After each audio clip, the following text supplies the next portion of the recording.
I quit my job and I decided I would find some other ones online, and I came to Spain. I met this man and I fell in love, and then my family member left, and then I was just like here in Spain with this guy I met. You don't understand. I can't afford to pay a $3,000 emergency fee right now. Go home. And I'm like, are you kidding me? I currently have financial freedom because I'm able to cover my very basic expenses, and I'm also working for myself. I'm creating my own brand of, content and, sharing life here in Spain. And never in a million years did I imagine I would be doing something like that.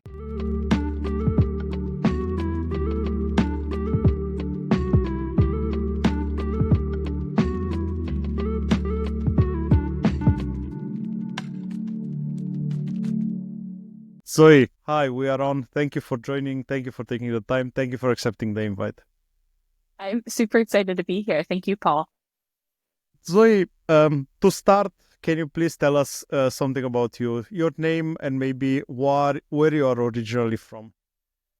Yeah, so my name is Zoe. I go by Zoe Dawn as well, and I'm originally from Cincinnati, Ohio, in the United States. Wow. Okay. So, and where are you living at the moment? Currently, I am living in Barcelona, Spain. Much different than Ohio. I would say a huge step, also geographical one. How did you choose Spain, or how did you decided to go towards Spain? So I have always had Spain on my kind of like little vision board. But originally, I came because I had a family member, essentially, who ended up moving here for more so educational purposes. And it's a minor, so I won't say his name and all those things. But they basically didn't want my younger brother moving to another country by himself. And I had Spain on my vision board. I was like, man, it would be crazy for me to pass this opportunity up. So I was basically like, okay, you know what? I'm going to go make sure that everything is okay over there with this family member. And so I quit my job and I decided I would find some other ones online, and I came to Spain, which I don't recommend because it kind of got me in some trouble with visas and bureaucracy, as we'll probably discuss later. But that's how I originally came here. Was Spain your first residence abroad outside the US? My first residence, yes. I had traveled quite a bit prior to this. I had spent a lot of time in Taiwan. I had also spent some time, kind of traveling abroad to other South American countries, but this is like my first time actually like living and setting myself up abroad. Nice. The vision was clear. You said you had Spain always on your vision board, which is amazing. You had the support of your parents, which is also not so common, because usually that's the first backlash that you get when you inform your family, you know what, I'm leaving. Yeah.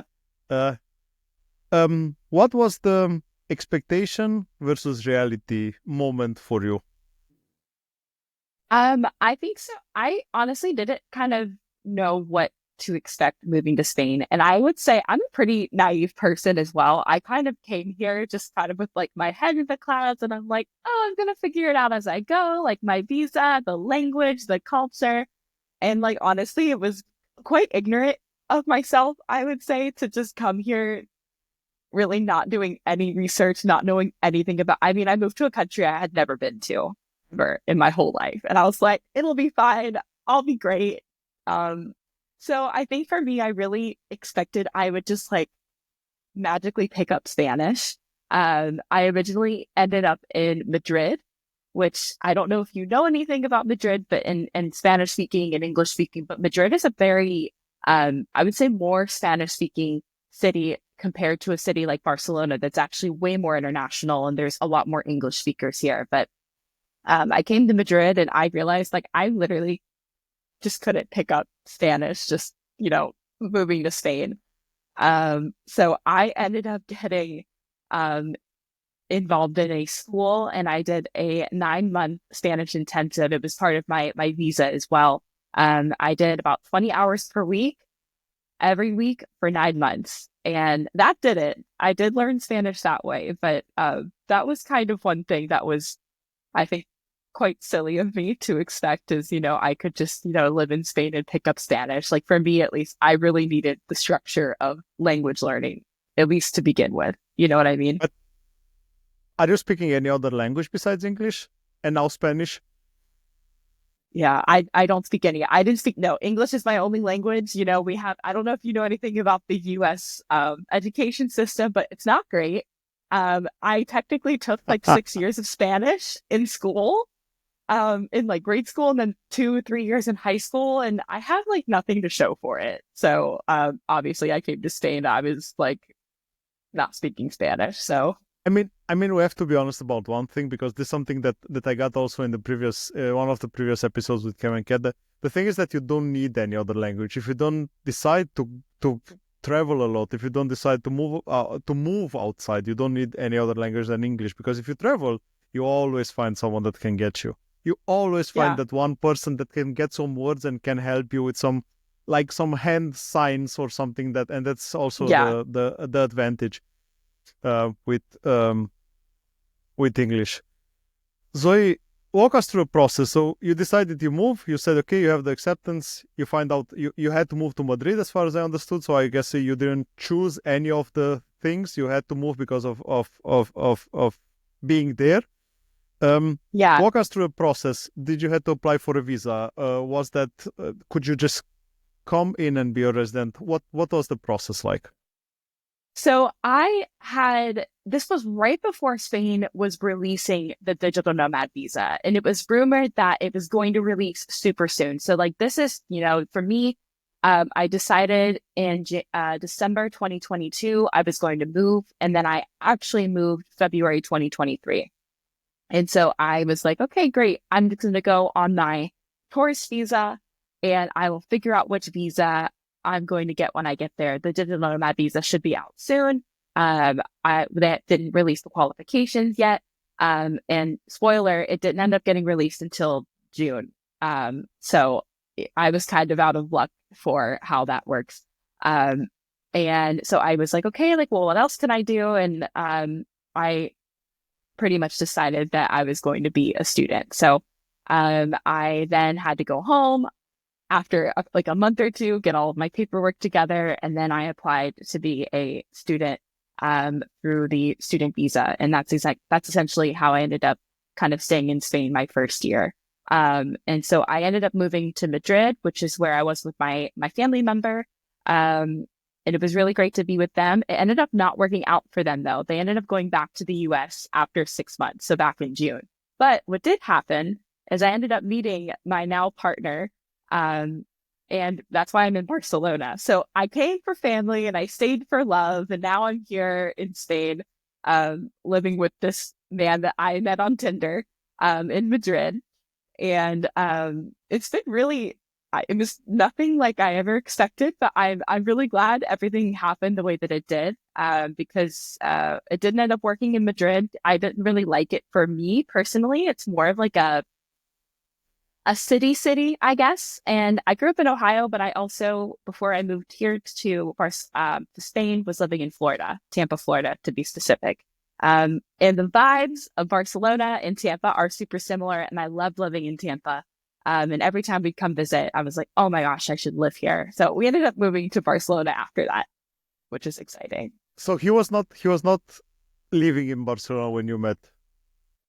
No, we met in Madrid. And he actually wasn't living super far from me either. So, I met him 3 weeks after I moved to Spain, which was so funny. So, I came to Spain, I met this man, and I fell in love, and then my family member left, and then I was just here in Spain with this guy I met, here in Spain, which was pretty funny.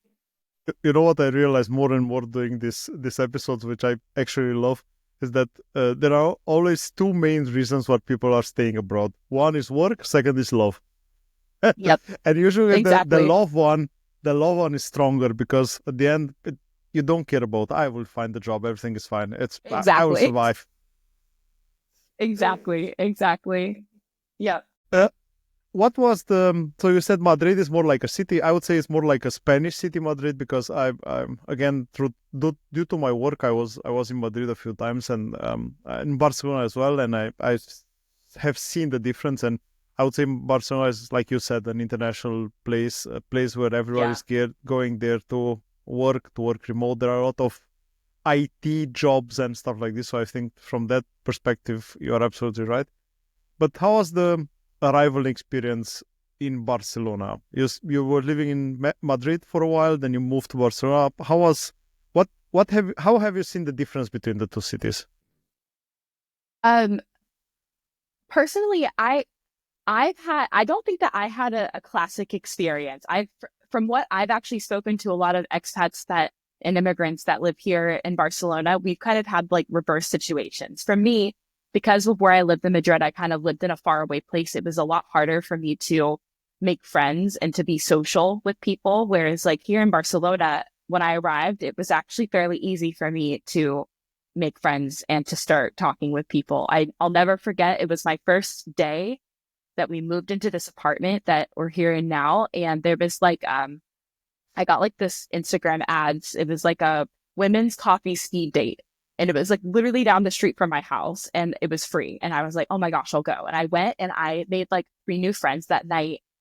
We hung out for such a long time after that. And I'm still friends with them today, which is great. And so for me, just from the start, it was really easy for me to start meeting new people. I think the problem that a lot of people have with making friendships here in Barcelona is that Barcelona is kind of like this revolving door of international people. A lot of people come for work, but then they leave. A lot of people come for school and then they leave. A lot of people come to live for 6 months and then they leave. And I hear about that a lot. I think less in Madrid. Madrid, a lot of people stay, but Barcelona, a lot of people come just for maybe 3 or 6 months or so, and then they go. So that's been, I think, the problem. That's another difference I've noticed is that it is a bit harder to find people that actually want to stay here in Barcelona long term. Um, but for me, it was a lot easier, I think, personally, for me to make friends and to be more social. There's tons of groups here. Again, a lot of people speak English. And again, it's similar to Florida. There's beach volleyball at the beach. And a lot of it is, English speaking people. But it's also very diverse. You meet a lot of people from Poland, from Romania, from Germany, from the Netherlands. There's lots of people from South America, lots of people from the United States, Canada. So it's just been really fun because I've been able to grow my friend group here slowly and, find those really strong friendships. It does take some time, but I've had way more luck here in Barcelona than I did in Madrid. But I will say that's not the case for most people that I know. Most people have way more friends in Madrid than they do here in Barcelona.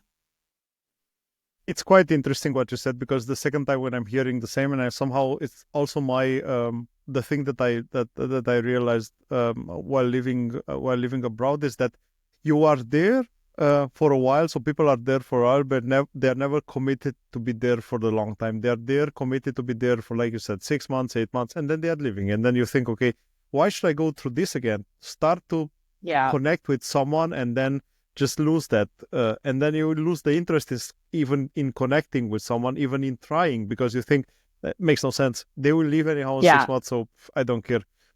And most probably the Madrid argument for you didn't work because you were not there for so long, you didn't speak the language from the beginning. I think the connection with the locals was harder. And I think people are making more friends in Madrid because people are there for longer time than they are in Barcelona. So it's not this expat mentality that you have in Barcelona. But a Yeah. good point here in Barcelona, you said there are a lot of nationalities. Do you have in your friends circle only expats, or you have mixed with expats and Spanish guys? I only have like one Catalan friend because I'm here in Barcelona because you have Spanish and then you have the different regions. And I will say just this tidbit, I feel like in general it is harder to make friends with locals. Spanish in general, but Catalans even more so. Like Spanish is a tight circle, and then Catalans are also like a tighter circle. I do have one Catalan friend. I was really proud that I made that one friend on my first day. But a lot of the other local friends that I have are actually just friends through my partner, through my boyfriend. So, but everybody else, they're American, they're North American, they're German, they're Lithuanian, um, they're Colombian, Venezuelan, like most, I would say 97% of my friends here are all immigrants like myself or expats like myself. So I don't have a ton of local friends. And if I do, it's probably not really a connection I made genuinely. It was actually through my native partner. The end, it doesn't count anymore. Like you are sharing the stuff, you are sharing the friends as well. So it's just easy. Yep, exactly. Um, Exactly. what were I would say you had in Barcelona a demo version of expat landing because you had your friend, your partner with you. That means everything that you had where you had issues that you had to fix, you had that help. You had a really big help, and I think the biggest challenge for you was the Madrid arrival, right? Um, Yeah. Yeah, for sure. what was the biggest challenge that you see that you encountered during your Madrid landing? I definitely think just in general, it's just like bureaucracy. And I know that this is an issue for everybody. I'm sure every person you've ever talked about has had some struggle with their visa. Um, I was no exception. I think I kind of deserved it though, because I didn't really have a plan and I just showed up here thinking it would be okay. But for me, it was really getting everything kind of figured out with my visa. I ended up applying for my visa here in Spain, which I think is actually an option that they're going to be taking away soon. You have to apply for a visa in your home country, which is what I would suggest you do to begin with. But because I did it that way, and the school processed it for me, I actually ended up having to wait 8 months for this visa to be processed. And during that time of waiting, it actually tells you you're not allowed to leave the country. Not that they're holding you hostage, but like you can forfeit your visa during that time. If you leave and they see on your passport that you left during this visa processing time, you forfeit the visa. And this started in like April, and I remember I don't think I got it until like 2 weeks before we were leaving to actually go home to America for Christmas. And like, I didn't know if I was going to get it. Like, I was like so nervous. I'm like, what are we going to do? Like, we bought these Christmas tickets to go home. We spent like $3,000 on flights because my family's divorced and we had to fly all over to see everybody. And thankfully, everything was processed. At like 8 months of waiting for this visa processing. And my waiting time isn't uncommon. I'm in all these digital nomad groups, like typing, and I'm like, wow, like they're like, well, I've been waiting a year, and I'm like, oh my goodness, like that's what happens here. So I would say for me, that was the biggest struggle. And then I actually had to get a different visa this year. I faced a similar issue. Again, long waiting times. This time it was, 5.5 months versus, 8 months, but it's just kind of the reality of bureaucracy and things moving slowly. Not Spain in particular, but in general, I'm sure everybody kind of experiences this. But for me, it was kind of my problem was the visa processing, and then just kind of not being prepared with the proper paperwork and having all of my ducks in a row before I arrived. I could have really made it simple for myself, but I didn't. I was just ready to come to Spain and figure it out. You know what? It would be boring. So it would have been boring, most Exactly. probably. Now you have a fun story that you can tell. So you went basically through the classic immigration process where you arrived first, and then you decide, oh, I want to stay, so I will apply for the visa. That's why most probably you had to wait. Yeah. But um, in this time, I do guess that you start up by setting your bank account and getting all the other legal details done. How did those went in comparison? I would guess that in comparison with the visa, faster and easier, but still, did you had an okay so Yeah, it was that the bank account actually wasn't super difficult. And I think it's because I while so I don't know if you know like specifics about, Spanish identity cards and tax identity cards and stuff, but before I came to Spain, I had paid for a service where someone had to basically give me a NIA number, an NIE number, not the card, but the number specifically, which is something entirely different. I paid like $300 to get this done because it's actually a nightmare and a half to go do it yourself. And it's something I gladly paid. I'm glad I got it done. So I actually I ended up when I came to Spain, I did have my own NIA number, which was actually very important for a lot of things to be done for me. That was the one good thing I did before I came to Spain. And with that, because I did have a place to live that I could label as a residence, because, you can't do that with an Airbnb or a hotel or, somebody's apartment or anything like that. I also had that in my favor. So what I did have in my favor was I came with a NIA number and I came with a place of residency, or at least a place to live, to list as my address. And with that, opening a bank account was actually fairly simple. And maybe this is something easier, maybe for other Americans, but I went with Santander as my first bank. And all I needed was my NIA number, my address, and my US passport. They didn't ask for, my Spanish ID. And after my visa was processed, I had to update all of that other stuff. But the bank account was actually fairly easy to open. Now, to maintain it is a different story because there's also other implications involved. But thankfully, that wasn't a super hard process. And then once everything kind of was in with school, the school also helped with that. But I would say, again, it's just kind of like that visa waiting process was the difficult part. The worst part was that because I didn't have the NIA card, because it was my first visa here in Spain, there's actually a piece of paper that you can get in Spain called an autorización de regreso, which if you are waiting for your visa, but you need to leave Spain, you can go to the government, the police station, and ask for this piece of paper. You can say, hey, my family, there's a wedding, I need to leave, my visa's in process, can I leave? And they grant you this piece of paper. But because I didn't have the card, I couldn't ask for the authorization. And then this happens all the time where you need one thing in order to get the other. And it's this endless circle of things not being able to be done. And that's what happened in my case, that I waited for 8 months, is that I couldn't have this authorization de regreso, which is the authorization to return, without the card, but I'm waiting for the card. So I'm trying to ask for and so it just carries on and on. It's just Spanish bureaucracy problems. But again, it was just really hard, I think, to deal with that. A lot of people don't talk about how, you're crying literal tears because there's just nothing you can do to fix it. You're just at the mercy of the government waiting.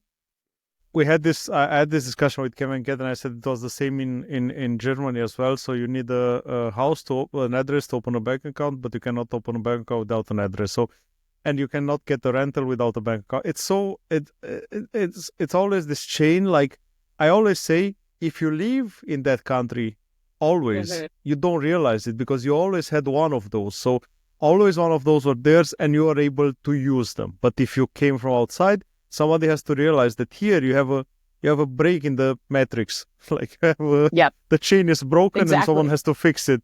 And you always have to find that nice guy, either at the bank, either at the city hall, that understands that you have an impasse and they help you fix that impasse. When they say, okay, I give you this, but then you have to come back to me to give me the address or whatever. But I think that's always a topic for everything moving from another country to a different country. How long were you living in Madrid, Zoe? I lived in Madrid for 1 year exactly. So from February to February. Mm-hmm. Okay. How did you adapt to the local lifestyle in Madrid? If you ever adapt to the lifestyle in Madrid? I to be honest, again, I'm not a very good tale. I'm not a very good person to ask about Madrid because I feel like I just didn't have the experience that everybody else I talked to who lived in Madrid had. Most people you talk to that live in Madrid, they'll tell you it in the center. It's so easy to get around. There's tons of events going on. It's super easy to meet people. It's so easy to learn Spanish because you just meet all of these Spanish speaking people that want to be your friend. I lived really far away. I lived in the Afueras. I lived in a neighborhood called Valdeperas, which is one stop away from the airport. So if you know Madrid, it's really hard to get there.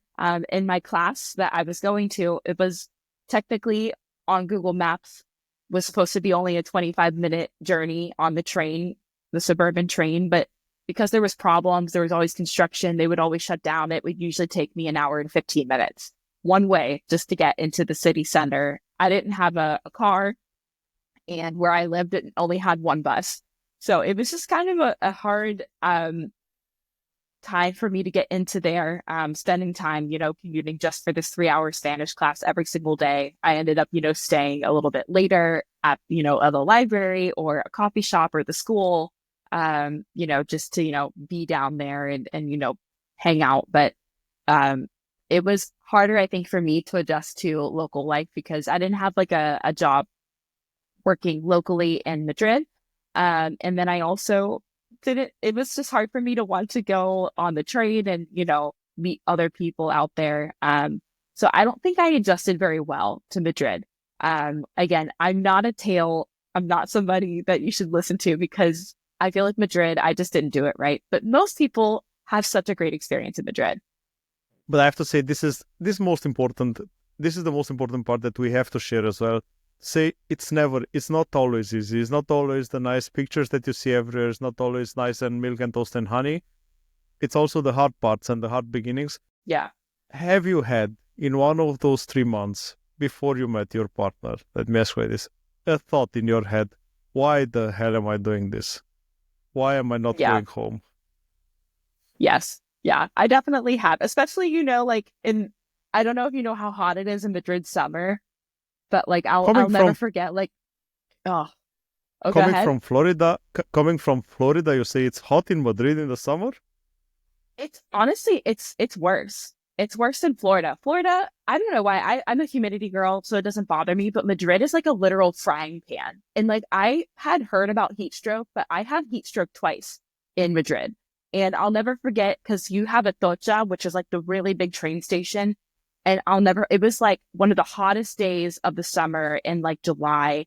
And I ended class and I ended up staying late to like do some stuff, and then I'm like trying to get back on the train, and like there's no air conditioning inside Atocha, and the train kept getting delayed and delayed and delayed, and I'm just like ready to have like this meltdown, like buy like a $40 Uber to go back to my house that has air conditioned floors. I'm just like, I need to get out of here, like this is crazy. And that was one of the days where I was like, why am I even coming to these classes? Like, what does it matter? Why am I commuting almost 3.5 hours, 3 hours a day for these classes? But it was worth it because now I can at least, have basic conversations in Spanish. I can get my points across, and I'm learning more each day with Spanish. But I'm glad I did it. It's just sometimes you're just like, what is the point? Why am I here? Absolutely. That's the biggest question. That's the biggest question that we all asked at the beginning. Why am I doing this? Why? It was always in my country. I'm going back. It's easier. But I think Yeah. the growth experience is there always. And I do understand what you mean with the heat. I was in Florida last year in May, and I have to say that the heat was enjoyable, which I never knew it from Europe. So I always when we have heat here, it's like 40 degrees, and it's like you said, it's like a frying pan, and you think there Yeah. is no place that you can hide. But there it was 40 degrees, and it was enjoyable, and I thought I could What do city this were for you the in? rest of my life. Orlando. Okay. That's not too far from where I was in Tampa. Yeah, I know. Yeah. We It's a have bit done. muggy there for me with all the swamps. Yeah. So I have a 6 year old boy, and we visited Disney World. Of course, that was one of the things that we did a road trip actually in US, and one of the points was Disney World. We stayed for I think 5 days in Orlando, but we've seen also Kennedy Space Center, Fort Lauderdale in the south, Miami also in the south. So we did kind of a round trip, which was quite nice. But I have to say the heat was enjoyable. The heat was not something that you think, Yeah. I'm dying now. But I would say Barcelona is more like Florida then, right?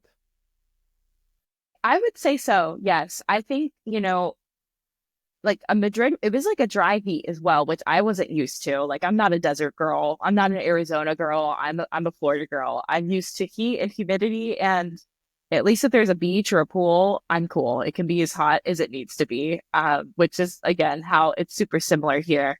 And I tell people that a lot. Actually, the comparison I use is like I feel like Barcelona is like Tampa and Miami is like Ibiza. It's Like like Barcelona so. is like a Ibiza, Ah, okay. Yeah. the party, island, because I feel like they are very similar, but I love that Barcelona is kind of a little bit more, I think, chill. You still have that professional vibe, you still have the beach vibe, and you still have the very local vibe here too, which I love. So I really like it much more by the playa, by the beach. Nice, nice. Coming from Florida that they didn't speak Spanish, I'm kind of surprised to be honest, but I take that. Yeah, I wish I had a good reason for you, but I don't. I just it's the American education system. I even, because I used to be a nurse actually before I moved here. And a lot of our patients were Spanish speaking, from Cuba, Venezuela, from Mexico, Puerto Rico. And I remember I would just like memorize like random phrases like, soy tu enfermera hoy, like I'm your nurse today. Like, and that's it. And I was like, I look back and I'm like, wow, like I really can't believe I thought I would come to Spain and just pick up Spanish magically when I could barely memorize these phrases for my patients. Like, so So silly. look, I think it's the right moment when I have to talk about something that I know since I think 12 years. Do you know the YouTube videos which are called Que Hora Es? Okay. I have a recommendation for everyone watching and for you as well. You have to watch that. It's like an episode of a telenovela, like you know what telenovela is, Okay. played by American actors who had 4 hours of Spanish in the fourth grade. Oh, it's it's whenever I'm sad, whenever I have a bad day, I have the that's what you watch. privilege, yeah, I have a privilege of understanding Spanish due to my Romanian language, so I understand a lot of it. And besides that, we had a period of when I was growing up when telenovelas was in fashion in Romania, and everyone was watching them. So I think I heard between the seventh grade and the 10th grade only Spanish on the TV. So Nice. somehow it kind of Stuck. got stuck into my head. I can understand it, but I speaking is not so easy. Mm. It's always a That's matter of always the practice. case too when you're learning a language. Absolutely.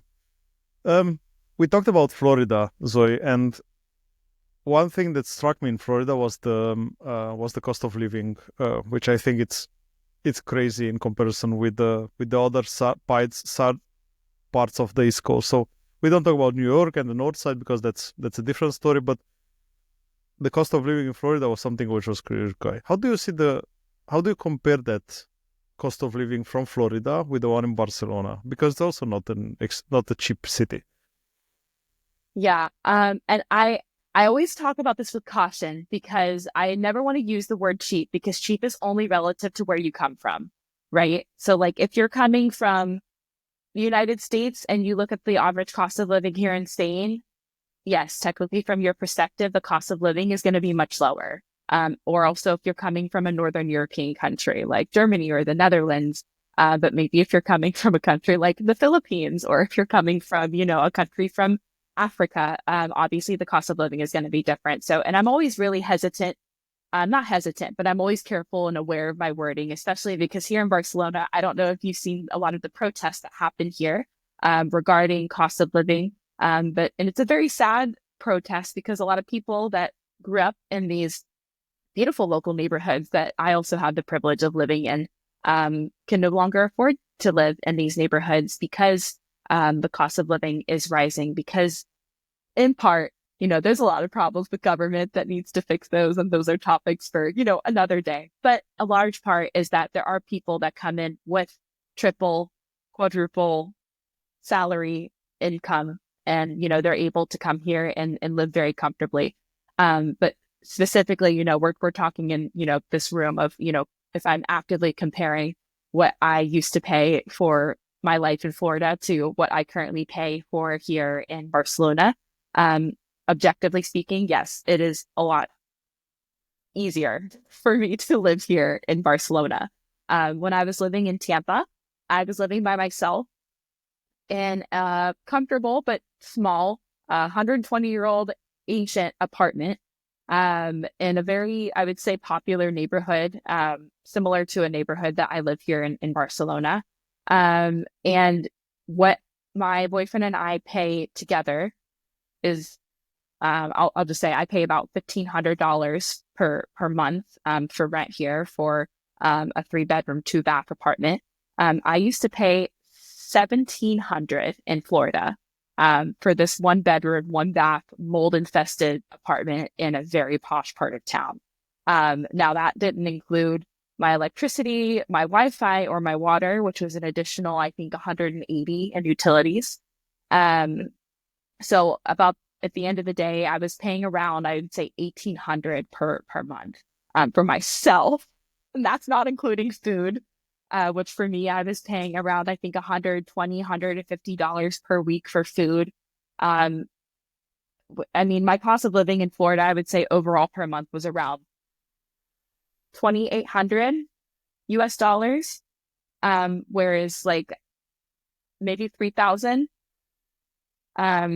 including car, gas, car insurance, home insurance, rental apartment insurance, and then you go out with friends, you have a life, you have a gym, all of those other things. When I look at the cost of living for that, yes, my spending has dramatically decreased. But again, it's relative to where you're coming from, and I think it's relative to the salaries that you're used to. The average salary here in Spain is 125,000 euros per year. When you make more than 90,000 euros per year here in Spain, you're already in the top 1%, which is crazy. I learned that from my tax guy. So again, yes, when you talk about comparing, cost of living, I am definitely a lot better off here in Spain, but it is crazy how much it affects you. I think that also Barcelona is more expensive than maybe a city like Madrid as well, because we see more expats, because we see more foreigners from, wealthier countries coming in too. So it's reflected in the economy, both for the local people, but also for the people that are coming in as foreigners too. I think it's interesting that you put like this. I mean, it makes sense. We have to not to forget that the salaries that you mentioned are before taxes in Spain, and the taxation, as far as I know, it's about 40% at the moment in Spain, which means it's a bit more. It's more than US, because I think US. I don't know Florida, but I know it was a shock for me. Florida is one of the best. It's kind of not a tax paradise, but it's one of the best places to live for taxes. So I had quite the culture shock when I had my first meeting with my Spanish tax advisor this year, and I learned a lot. And I was also crying inside, because I was like, never in my life have I paid this much money in taxes to the government ever, because it's just different. I found out the US is one of the easiest taxation systems in the world, and much different here in Spain. Yes, absolutely. So I think the part that we forget a lot is the health insurance, which is a big part in the whole European Union. Which when I hear the stories from US, I think it makes a lot of sense. So it's something that I don't mind paying for it now, knowing all the stories that I know. But It's besides scary that, I think in America. I had this discussion. So you said you are also working in the system, let's say it like this. So I think you know it better than everyone. But those prices, it's not something that you can cope with your mind. I don't know how you can pay about 10,000-12,000 for giving birth to a child. You think it's usually more, but I mean, can you imagine that you're a nurse in the hospital and your patient is refusing medication because they don't want you to charge them for it?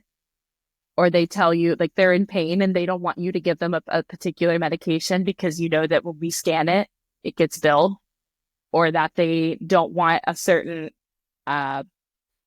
procedure or something else, like a specific therapy, because again, they know that at the end of the day, it's a service that the hospital is going to bill them for. Like that's the last thing you should be thinking about. But that's like the American health system kind of summarized for you here. And a crazy culture thing that happened to me here is I had like a really weird bout with like a flu or something last year, and I was really sick. And I was terrified to go to the emergency room. And my boyfriend at the time, I'm like getting really worse. Like I'm not doing well. And he's like, why don't you go to the emergency room? I'm like, you don't understand. I can't afford to pay a $3,000 emergency fee right now. And he's like, and I had private health insurance, like the Spanish private health insurance. And he's like, Zoe, it doesn't work like that. And I'm like, I know you think that, but that's not true. There's no way I'm going to be able to walk into a hospital and walk away not paying an emergency fee. And I did. I went to the hospital. I am in the waiting room. Everything's done. I have labs drawn. I have given medication. Everything's fine. And then I leave. They're like, you can go. And then I'm like, walk to the front desk. And I'm like, do you need my address? Like, are you going to bill me? And she laughed. She laughed at me and she was like, no, we're not going to bill you. Are you from the US? She laughed at me and she's like, I'm like, are you going to bill me? And they're like, no. And I'm like, but I got labs done. And she's like, go home. And I'm like, are you kidding me? I was in shock. And then, I mean, the same thing this year. Like, I have the private health insurance and, I'm getting like routine stuff done. And it's still shocking to me that, because in America, when you want to get labs done, $600. When you want to get an out-of-network test done, a couple $1,000s. Like, that was, I think, the biggest culture shock for me is like I don't have to worry about how much something costs because of my health. It's like really funny, but it's also so sad. It's so sad. Like that's just kind of the, American healthcare. So again, I am happy to pay, my 40% income tax, because a lot of things are in place, with, for, later on when I do have kids or, God forbid something emergent happens, I don't have to start a GoFundMe like I would have to in America because people are taken care of here, at least within their own health system, which is something I wish America would do a little bit better on. I think this is something which is a really huge issue for the American system. So I think Kat said in one of the previous episodes that I had also with someone from US living in Spain, somewhere on the, let's say, not in such a big city, in a small city. I said I had the easiest birth possible, and I still had to pay like $12,000. And I still remember the when we told the story, my wife gave birth to our son, and we were talking to a work colleague, which she was originally from US, and she asked, okay, and did you call the ambulance or you drive? You drive, right? It's cheaper. And I said, we drive, but not because it's cheaper, because we knew it's going to come. The water was breaking, but we had all the time in the world. So, and how much did you pay for it? Like nothing. No, that cannot be. That's not how, yeah. And this is something which is, it's quite hard. And it's one of the things that I'm the most stressed every time when I'm going to US, I have to be honest, even though I'm insured in Europe and I know that the European insurance is covering most of the things that could happen there. But it's still one of the things that it's putting some pressure on me to think, well, I don't want to go to the hospital. I don't want to go to the hospital because if I go, then I will get an invoice. And that's something like, all the stories are just awful, I have to say. It's like, yeah. Yeah. And I mean, it's a problem. It's a problem. Yeah. So something I don't have to worry about here, thankfully. How much is the taxation? Do you know by heart how much was the taxation in Florida? How much did you pay? No, I honestly, off the top of my head, no. To be honest, I don't even do my own taxes. I've been paying somebody to do my taxes for me for years. So I'm actually... Everyone, nobody understands how that works. I don't know how it works. I just have somebody, because I'm a rule follower when it comes to that kind of stuff. Like, you will not see me trying to be a cool kid and evade. No, we're going to do everything by the book. So I just have my tax people do it. But I should know that off the top of my head. But I know that it's one of the lowest, I think, in the States. 11%. I just Googled it. Okay. Yeah. There we go. Now it's I know 11%. In my brain. Yeah. So first of all, the taxation was a shock for sure. But if we talk about, so I would say, if there's not talk about numbers in particular, but if I ask you from the, let's say, an average salary from Florida, an average salary from Spain, and if you think about this cost of living, the share is bigger in US than that is in Spain. The share. What do you mean by the share? The share of cost of living from the average salary that you have there. Like, do you think that it's easier for the normal people to get to the end of the month, or it's easier? Do you think it's easier in Spain? Um, it's interesting. I think that the problem in America right now, and a big difference that I've seen here in Spain versus America, which is also a shock for me, is a lot of people use things on credit in America. And the way that you guys use credit cards, at least here in Spain that I've seen, was actually shocking for me. I actually just looked this up today because I saw an article about it. But the average person in debt in America right now is $6,000 in credit card debt. In Spain, The it's really worst, hard to do that the because worst kind of debt that you can have is the credit the card worst one. kind of It's debt you can crazy. have, but here in Spain, if you have a credit card, at the end of the month, it's whatever you have credited is taken out of your bank account, whether you want to do it or not. In America, you're given the option to like not pay it, but obviously you accrue interest on that, and that's where a lot of people, and American credit is actually at like the highest rate it's ever been, and it's growing. So that's like one really interesting thing here. I think it's easier, I think, obviously, to arrive to the end of the month here in Spain, just because I think besides rent, overall, it's easy, I think, to survive if you really needed to. You know, I would say like, I mean, it's not a pretty meal, but yes, you could have a meal for under, €2 if you really needed to. You can keep your groceries really low. You can keep your electricity really low because, yes, it is cold, but like I currently don't have my heating on at the house because, you just put some socks and some sweatshirts and it's good. It's pretty mild weather here. So I think it, in Don't terms of, tell that. arriving Don't to tell the, that. Don't say that to a guy living in Germany and freezing. No, please don't. Just don't. well, I will say I do have a little heater here, but in Ah, Barcelona, okay. yes, a tiny one, but only in this office, nowhere else. Sorry for interrupting you. But I think, yes, it's generally easier, I think, to arrive, to the end of the month with your salary. But there is this whole cultural thing that I didn't, because in America, you get paid usually bi-weekly. It's really weird for me that here in Spain, you only get paid the end of the month. And I'm like, I could never like budget myself like that. I need to get paid every 2 weeks. Like that's just how the world works in America. So that was another thing for me, is realizing that like there's like this end of the month slump where like people, you're kind of like dragging yourself to the finish line, where like nobody's like going out for dinner right now because it's the 29th. You're getting all the frozen pizza out of the freezer. Like you got to make it to the end of the month because nobody's getting paid yet. You know, the definition of poor in Europe is when you have days at the end of the salary. Uh, So this is a cultural shock. This was a cultural shock from for me when I found out in US that you actually have places where you get weekly payment, and you had or you had.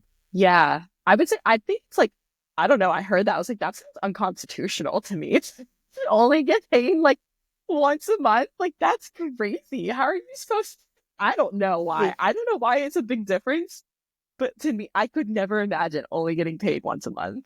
I mean, you need a bit more discipline, to be honest. You need a more discipline to organize your finances. You need some kind of a budgeting on the personal level to be able to get at the end of the month. But at the end, it's the same amount of money, which is the funniest. So I always say It is when I funny that way, but when we talk about this, I always say that's okay. Keep half of it, hide it, and take the other half in the middle of the month, because the same thing at the end, right? exactly. In Europe, it's usually another discussion which is getting quite common, because there are countries in which you negotiate your salary on a yearly basis. But besides that, they discuss about 12 or 13 salaries, because there are some countries which are, of course, some companies which prefer to divide that share in 13 salaries and give you in December 2 salaries, like kind of a Christmas extra money so that you can handle your Christmas gifts, or I don't know. You got to Barcelona. or you decide to move to Barcelona. How was the apartment hunting process, Zoe? Um, Again, I should not be seen as the example because I got so lucky because I have a native partner. I can tell you, and we have a joke about this.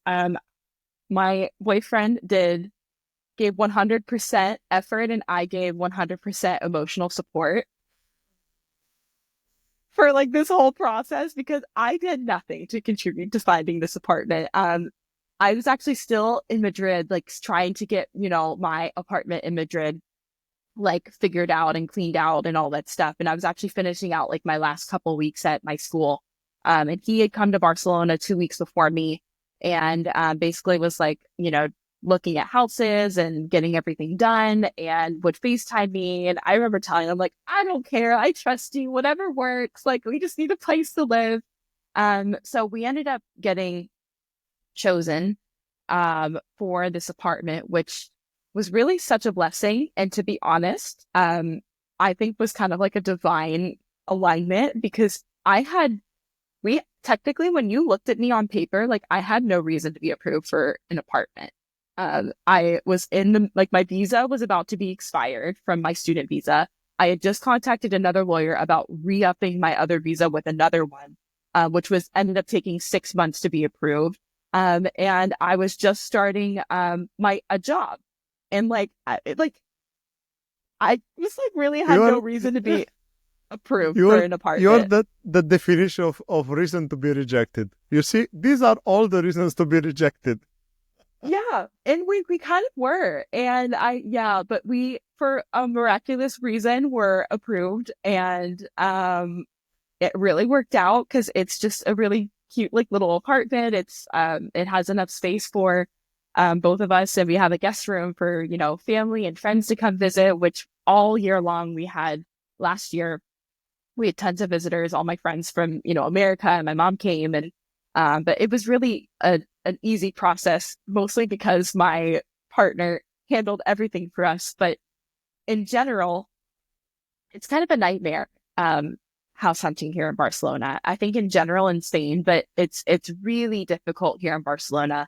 There's a lot of rules being changed. There's a lot of protests because again, the prices keep rising. And landlords are allowed to increase pricing according to inflation, but it's just like gotten to a point, like again, we're at the end of the month. The average Spanish salary is 2,500 euros. And, and if you're paying $1,500 for an apartment, maybe sharing it with somebody, yes. So that's still around $750 per person. I mean, that's just not what most people were used to, and are used to on the average Spanish salary. So, it's also very competitive here.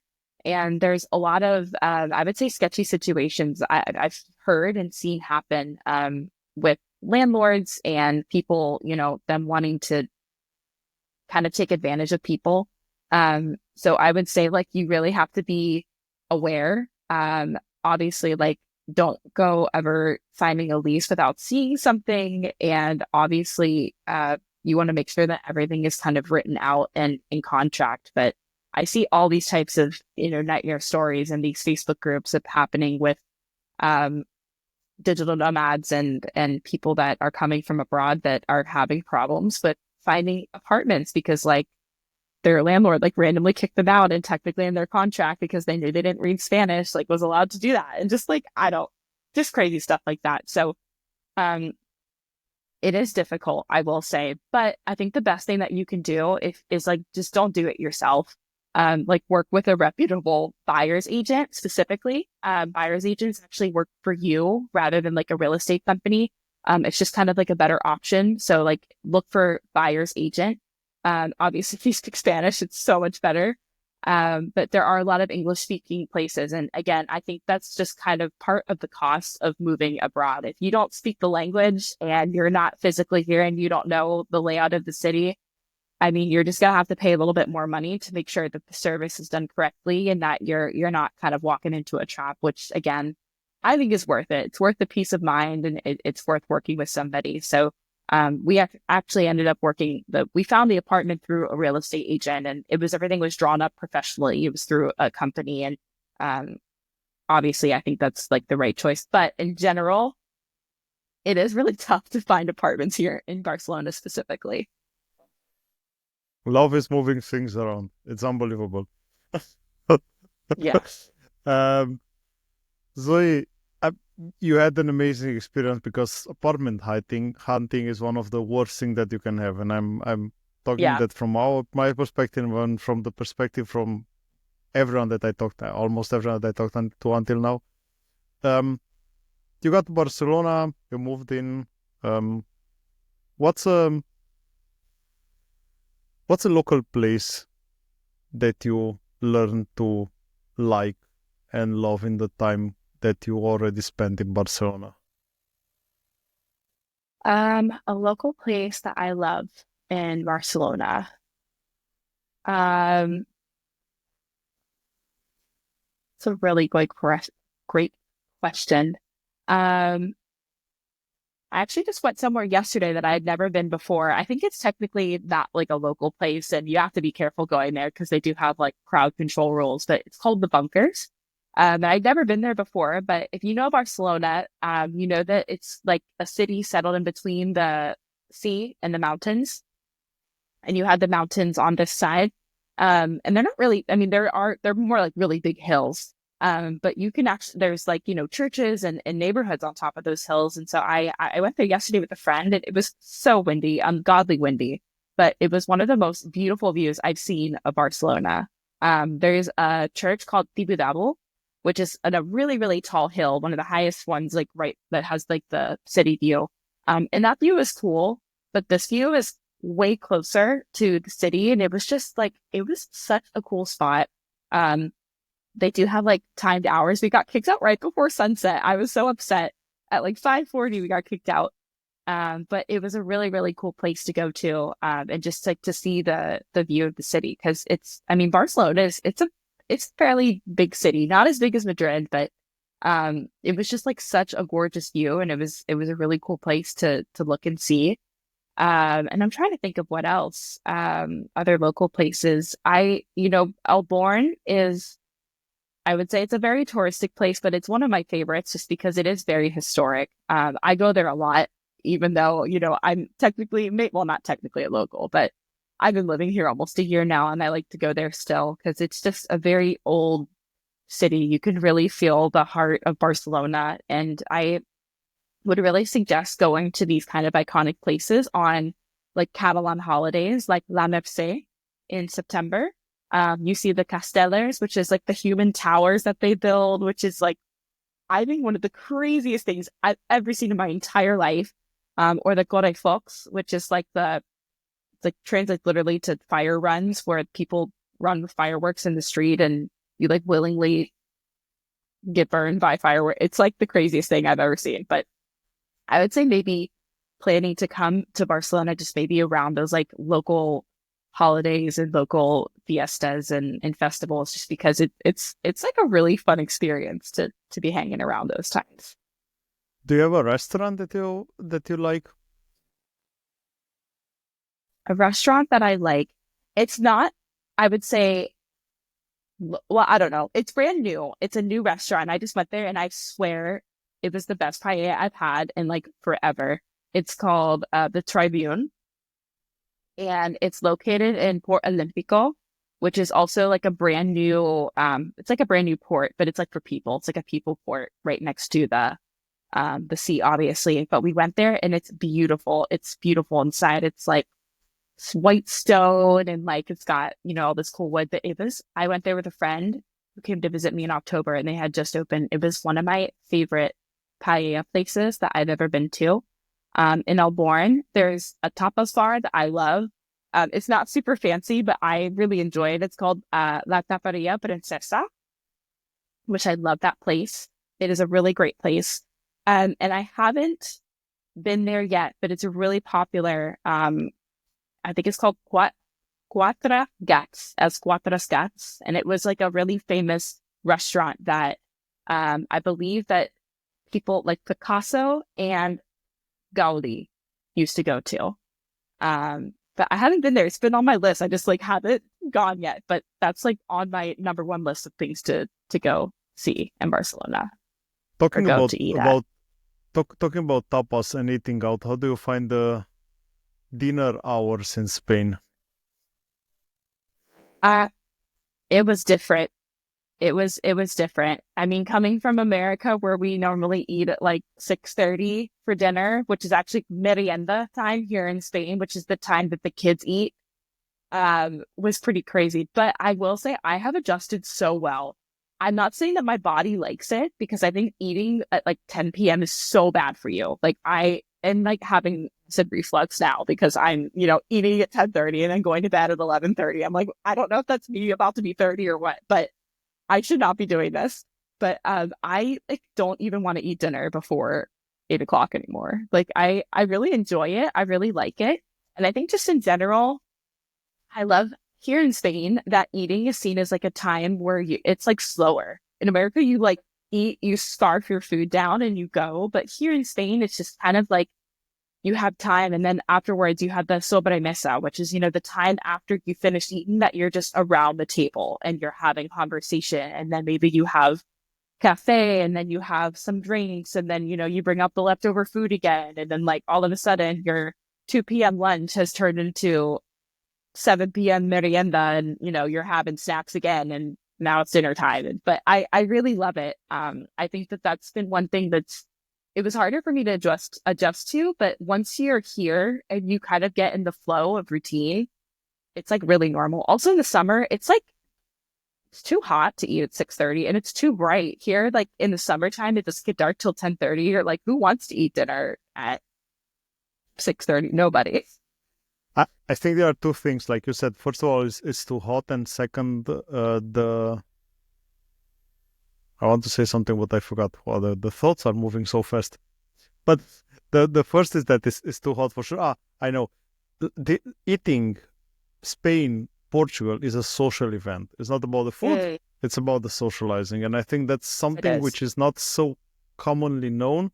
But the food is there's the side effect of the dinner. It's not the main reason why you are there. So you are there because of you socialize, you talk to people, you enjoy the discussion and so on. And eating is we also eat, but it's okay. We are not in a hurry. So yeah, I love that. I didn't get used in the US with the fact that they are literally kicking you out of the restaurants when you stay too long. Then they're just kind of bringing you the bill and telling you you should go now. Yeah. Like, I don't know why it is that way. I used to be a waitress too. And I remember I'm like, why won't this table leave? Like, don't know. I don't know why we are like that. Focus on the things that you have to do. And I think that's it. Talking about the people in the US, what are the cliches that you know from US about the Spain culture? Or did you know something? Or what do you think there is something in the Spain/Barcelona culture that is not so known in the US, and you think it makes sense to be known? I think like in general, we kind of had this, the Spanish mentality of like siesta, which I will say is true and not true. What is wild to me is that, the banks are closed or like stores are closed from like 2 to 4, like randomly. And I'm like, what's going on here? And they're like, oh, it's like lunchtime and siesta. Like they can't possibly be taking a siesta. And I'm like, I think maybe they do. And it wasn't until like I moved to Barcelona and my partner lives really close to our work now, his work. And sometimes he'll come home for lunch and he will just have like a little 10-minute or 15-minute nap. And I'm like, oh my gosh, like this is actually like a real thing. Like people do kind of have like a siesta sometimes if they can, and it's like acceptable. And I'm like, my American minds could never comprehend like going home and taking a nap during the work week. Like, I don't know. It was just really crazy. So I think that's one is like you have the Spanish siesta. Again, I do think in general, kind of aligning with that mentality, I do see that in business. I think that the way that the Americans work in business and the way that the Spanish work in business, you do kind of have this more relaxed way of working. And things are slower. Like I've noticed here, because I do work with Spanish companies now. I mean, sometimes people don't show up to meetings on time, um, or even dinner on time. Like that's also super common. Or also, things just take longer. I've also realized that people like the Spanish aren't very direct. Like you kind of have to weave your way to the point. Whereas like in America, we're pretty direct about things. So that's like kind of another thing I've noticed is like it's a little bit more relaxed in the working environment as well. And what else? Other Does this, cliches. I have to ask you something to what you said. Did this relaxed feeling in the professional environment, does it give you the feeling of being unprofessional?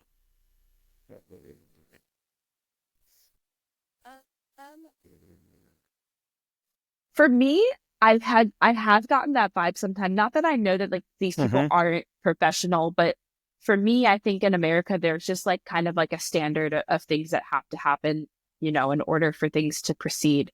And like being late for meetings is one of them. Whether it's a client meeting or a large business meeting with multiple people involved. And this happened to us, like working with Spanish companies that people just don't like show up on time.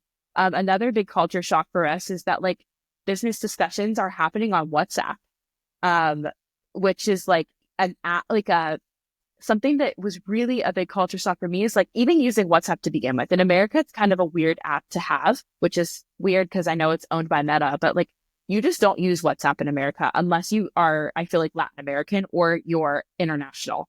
Most people in America, and I hate to say it, have an iPhone and use iMessage. And that was a really weird thing for me to switch to.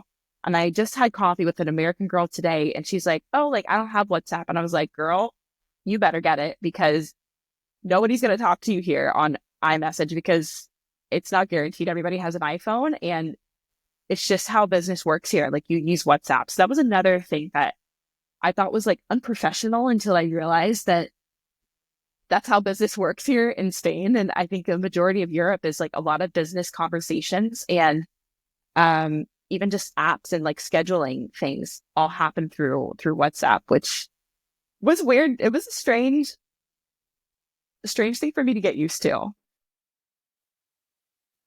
Point that you made with the iPhone, I think that's the most important one because at the end, the reason why everybody's using WhatsApp is because everybody has a phone, not an iPhone.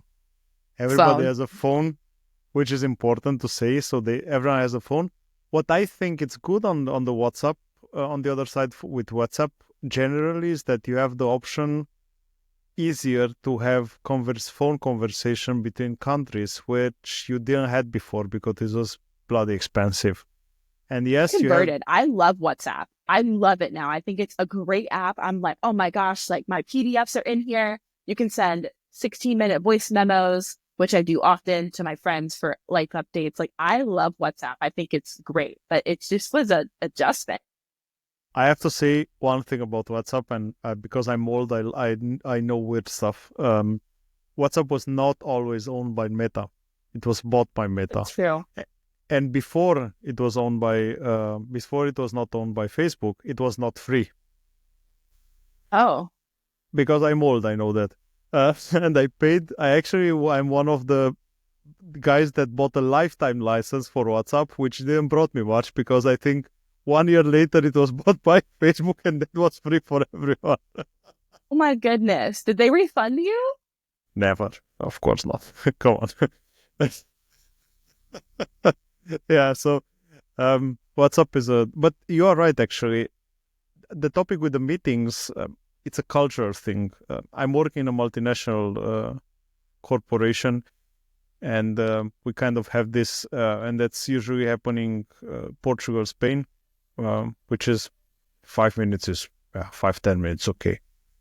Something that everyone is Oh, no, if getting you're used five to. minutes late for a meeting, I'm out and I'm done and we're rescheduling. That's just you're either early on if you're early, you're on time. And if you're on No, time, you're late. And that's just how it works. if you are in Germany, if you are early, that means you have nothing to do. I beg to differ. Uh, so It's depending on the culture a lot, but just in time is just in time. It's not early or late. So depending on the culture is always the interesting thing. Americans I will say no. leave in the comment below. Is it or is not? Um, what I want to say about the siestas, I think you are in a huge city, which has also a multinational part, which is not so used to the siestas. Like you said, I'm accepting it, but I don't embrace it yet because it's weird to sleep in the middle of the day. But if you go in the small cities where you don't have that many guys, that many expats, that many guys living from outside Spain there, I think the city is dying. Literally, the city is dying from 12 to 2. Nobody's outside. Everybody's enjoying life.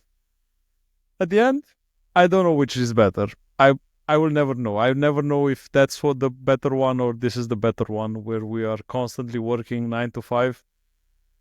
Um, I I, think it's again. I have a problem with banks in general, just with their hours. Like I told you, I work with Santander.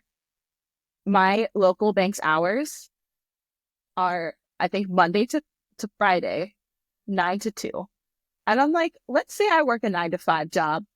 How am I going to get to the bank if you close at 2 o'clock and they're not open on Saturday or Sunday? Siestas. Like, and then most banks close before like people get off work. I'm just like, I don't understand. Most things in banks here in Spain have to be done in person. I'm like, I don't. You have to like take a vacation day to go to the bank here. It's Good point. Do you have in US the banks open during the weekend? yeah.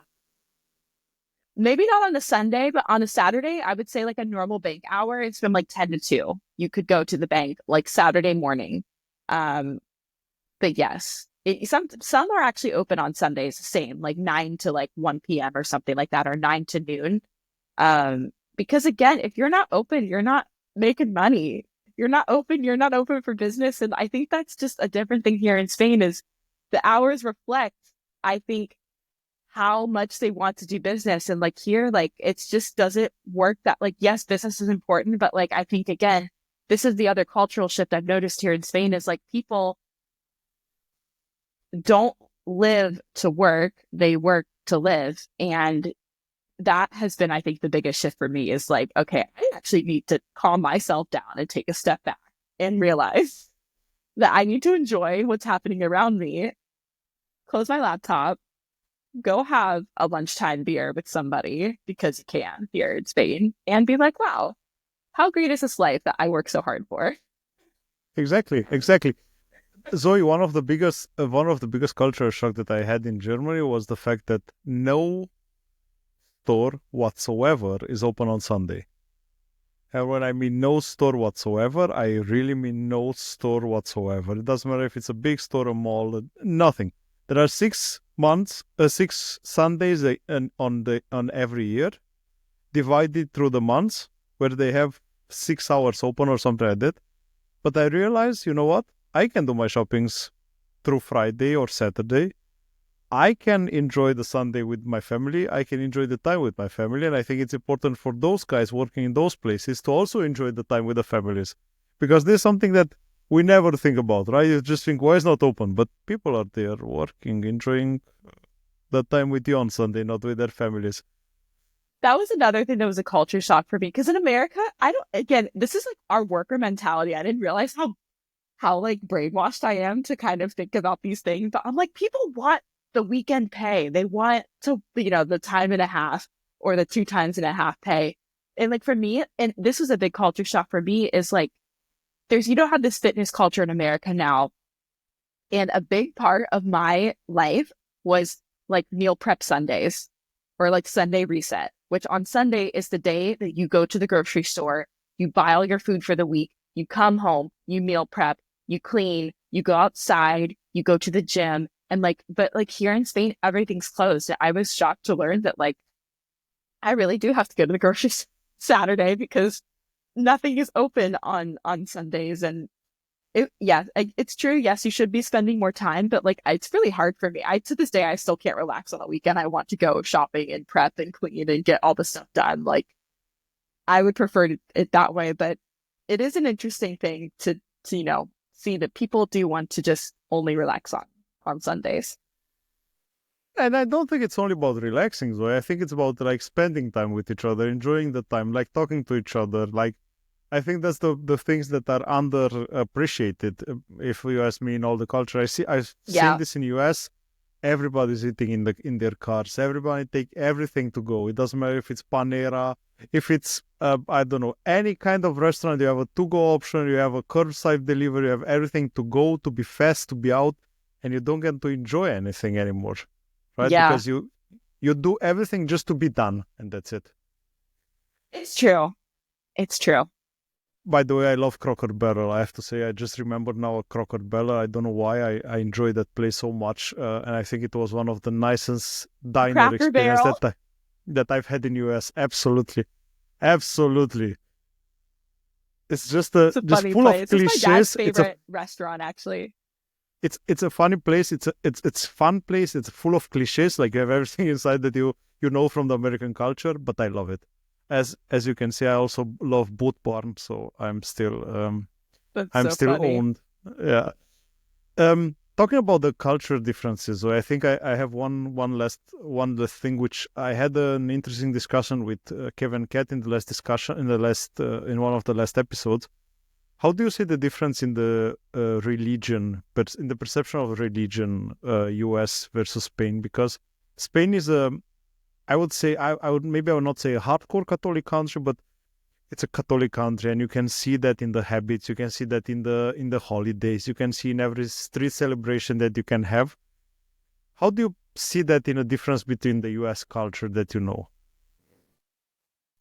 Um, again, I don't know that I'm the right person to ask because I'm surrounded by atheists here, in Spain. And but the thing is it again, I grew up Catholic. I don't practice Catholicism anymore. I'm more so, more affiliated with non-denominational Christianity. And obviously that's here in Spain too. But it's just really interesting because a lot of, I mean, Sagrada Familia, it's like was built to be this place where he built it so that you would come in and feel Jesus and feel God. And like you look at all of Family. these other like literally like the Basilica de Barcelona and like even just the smaller churches that are in my neighborhood are stunning, like just like absolutely breathtaking works of art. And obviously Spain was a very Catholic country. Also, like I didn't realize too that like during when Franco was the dictator here, that like if you I just learned this from my boyfriend's grandmother that like if you wanted to get married, it had to be a Catholic wedding. So there was also like forced religion on the region here in Catalonia, along with other things, oppression and things like that, which is a topic for another episode.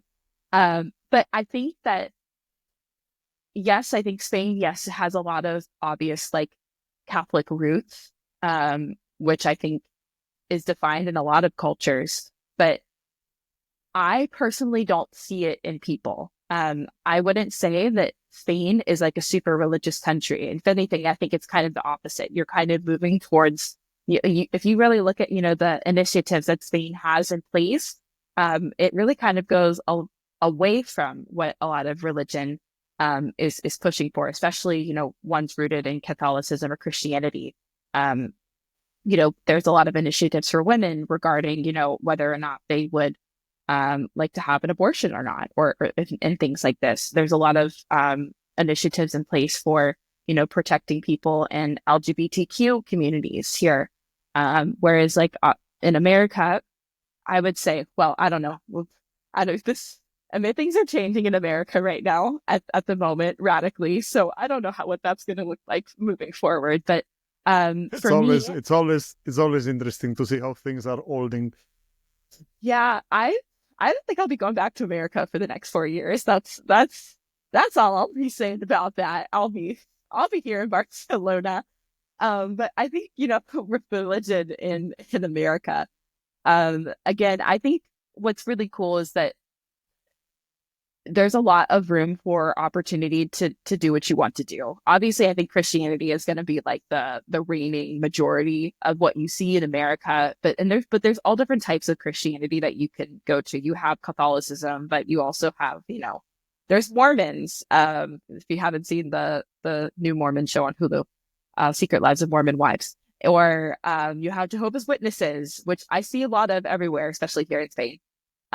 You have non-denominational Christian churches, like the really popular ones like Citizen and Elevation and, Radiant and things like that.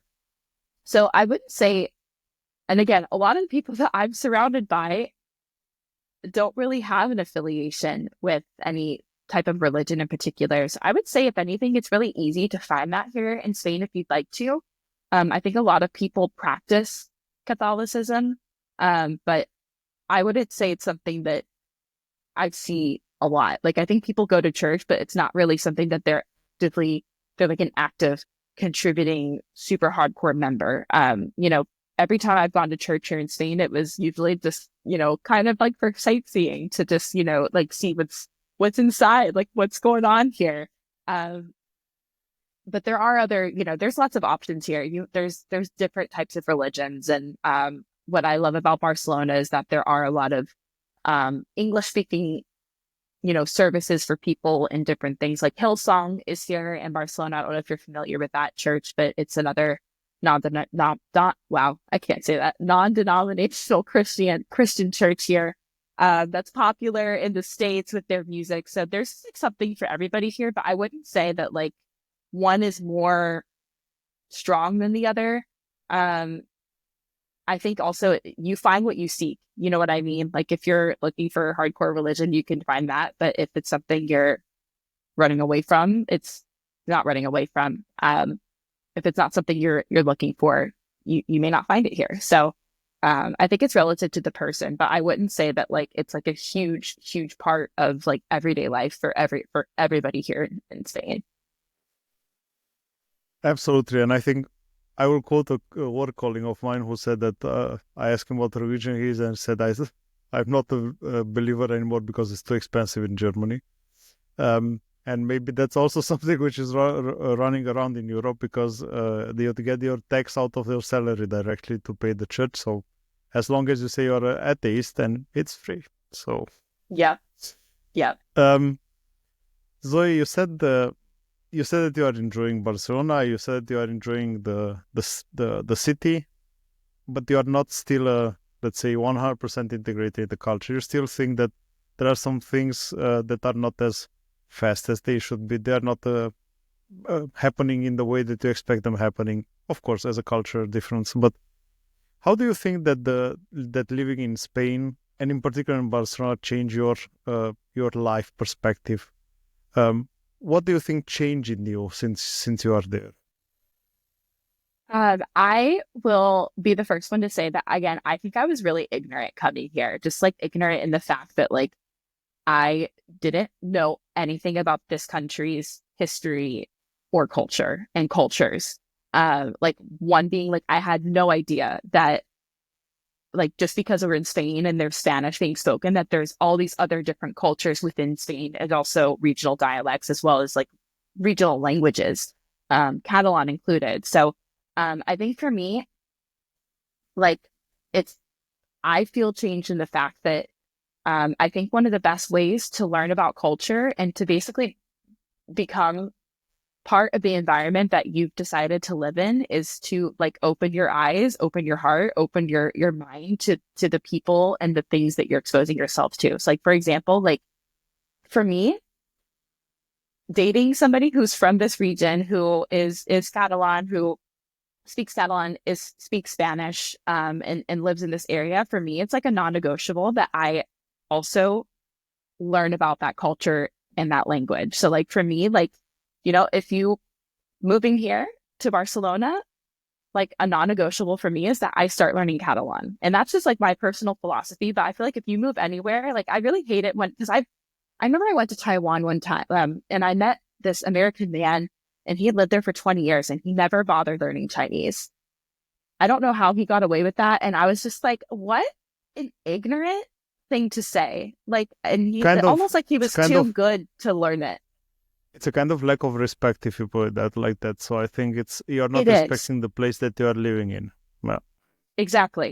And I think like one of the best things you can do to respect the people that are from here and to respect the region that you're in is, I mean, learn the language, okay? Like it doesn't have to be anything special, but like don't come here and be here for 10 or 15 years and not speak any Spanish, or don't be here in Barcelona for 20 years and like not know anything in Catalan. Yes, I know that you can still get away with speaking Spanish and, you know, unless you're dating maybe somebody who's from the region and they speak it, but it's just, it's like a polite thing to do. And also, like, I've noticed that people really appreciate it a lot. absolutely, absolutely. And I think it gives you a better perspective of like, you know, the food, the region, the people that live here. So for me, I think it's like the least I can do, like deciding to live here and deciding to be here. And I think it's just, again, it's like a respect thing, like you were saying. Like if you're going to live somewhere, like make the effort to integrate yourself and to speak the language. People shouldn't have to cater to you when you come into their place. Like I'm sure they will. Like people are so kind when I even attempt to speak Catalan or I attempt to speak Spanish. And I think that's like what matters is like put effort into the places that you're there. Like don't be too ignorant that like you can't, you know, learn a language or learn about the culture or anything like that. So I think for me, that was the biggest thing is like learning that I have, I can always continue learning here. Like I will be learning for the rest of my life if I stay here because I'm learning more about culture, language, history, arts, sports, you name it. I'll literally never be bored here. So I would try to sum it up in the way that somehow it made you less ignorant, right? Make you more aware about the things happening around you, which I think is quite important. And I think you also get an cultural insight in the global culture where you see, okay, you like you said, you have Romanians, you have Polish guys, you have people from China, and I think also this is helping you somehow getting to understand that you are not the only one living on this planet, and there are also other people with other culture which have different habits than you, and maybe they have a bigger, for example, cleaning culture that you have, or maybe they have a lower cleaning culture. And this is always the thing of accepting a different culture, not trying to impose them your culture. And I think that's a quite important piece of information. You said about Catalan, you made me really curious. How hard is it in comparison with Spanish? So I know a lot of Spanish, so I'm currently in a government Catalan class. It's like a free one. We don't have a book or anything. But I'm the only native English speaker there, and everybody else is from South America, except maybe one person from Pakistan and another from Iran. But most people are from South America. So I mean, I would say Catalan, it's like 30% Spanish, 30% Portuguese. Or no, it's like if French, it's Italy, French, Italian, and Spanish like kind of had a baby, you would almost have Catalan. Oh, Um, okay. so like if I know people that speak French and they can kind of read Catalan. Same with Italian. There's a lot of Italian roots in there. And then obviously there's like some words and that's the part that confuses me. I'm learning Spanish and Catalan, but some of the words are the same and some of them are completely different. Um, I would say that I mean, you speak Romanian already, correct? So I would assume that maybe you could have a pretty good base in Mm-hmm. Catalan, but there's just like a lot of words that are not similar to Spanish whatsoever because they're French based or they're Italian based or Mm-hmm. it's like it technically came from the Aragon. It's like got Aragon roots or whatever. It's an interesting language. So for me, I think learning Spanish has helped a ton. I'm super glad that like I didn't start learning Catalan, like just going in it, you know, completely blind because it does have a very similar vocabulary structure to Spanish, especially with the, you know, yo, tú, él, vosotros, nosotros, ellos type deal. But then there's also like I'm learning some random grammar structures where I'm like, what the heck is that? So I think if you know Spanish a little bit, it helps. If you know French, it'll help you even more. If you know Italian, also a good one to have. So I've studied 11 years of French in school. It's like you with Spanish. I have no, Okay. I can understand some words. I was in Strasbourg and I realized that no, I can't actually. I just pretend I can, but I can't because they are speaking a different French that I used to learn in school. Um, but I'm, as I said, I'm lucky enough for Spanish. I'm also lucky enough because of the Romanian language that I can understand a lot of Italian because the big base of words is the same. So sometimes you You just must add do an very well in Catalan, actually. okay, okay. I will try to get a grip of it. I've never heard it. I have to be honest.